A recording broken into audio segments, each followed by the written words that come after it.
সুলতান ইব্রাহিম নাকি একটি মাছের নাম। অবাক হলে? আরো অবাক হবেন এটা শুনলে যে এটা নাকি ভারত থেকে এখানে আসে।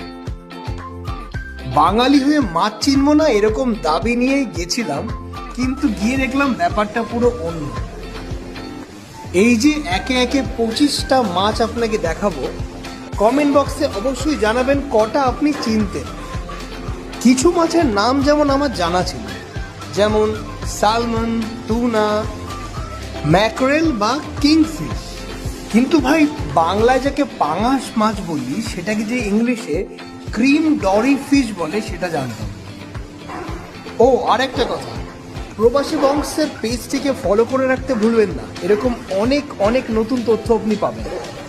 যাই হোক, পমফ্রেট মাছ, চিংড়ি মাছ এবং সব থেকে বড় কথা তেলাপিয়া মাছের কিন্তু এখানে ভীষণ ক্রেজ। এছাড়াও নতুন বলতে সার্ডিন, সিবাস, হামর এবং নিডল ফিশ নতুন দেখলাম। ভিডিওটি তাকে শেয়ার করে দিন যে বলে সব মাছ চিনি আমি।